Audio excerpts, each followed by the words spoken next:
Let's talk about forced displacement, a grave violation of international law that often goes overlooked by certain powerful states. Why do we have laws if not to protect victims and uphold the social fabric that binds humanity together? Today, we're focusing on a stark example of such violations, the ongoing forced displacement of Palestinians in the West Bank. This issue lies at the heart of many grievances the global majority holds against Israel. Yet despite widespread condemnation, these crimes continue with no end in sight. Imagine this. You wake up one morning to the sound of heavy machinery. Outside your home, a bulldozer waits. Your family has lived here for generations, but today you're told to leave, by force. For thousands of Palestinians in the West Bank, this isn't a hypothetical, it's their daily reality. But this isn't just a heartbreaking story, it's a blatant violation of international law. Let's break this down.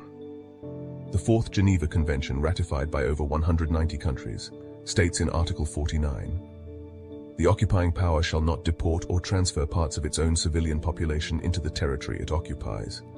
Since the Six-Day War in 1967, Israel has continued to expand its footprint in the West Bank. Approximately 700,000 Israeli settlers now live in East Jerusalem and the West Bank, a direct breach of Article 49. These actions constitute ongoing war crimes. The numbers tell the story. In 2023 alone, international monitoring groups documented over 1,000 Palestinian structures demolished in the West Bank. Entire communities were forcibly evacuated, stripped of any opportunity to return. And what happened next? New settlements sprang up in the very areas where homes were just destroyed. Official reports from the United Nations and legal experts are clear. These actions violate internationally recognized agreements.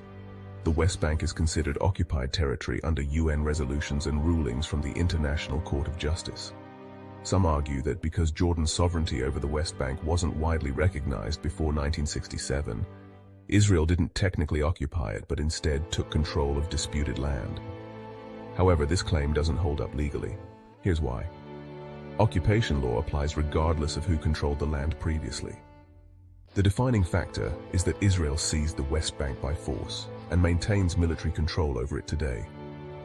Under international law, that's the textbook definition of an occupation, and it makes Israeli settlements illegal.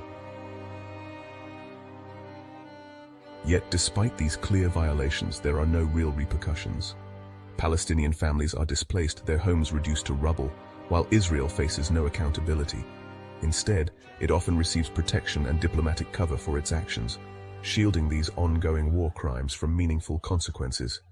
This concludes our video. If you find what you heard useful, please leave us a like, and don't forget to subscribe for similar content.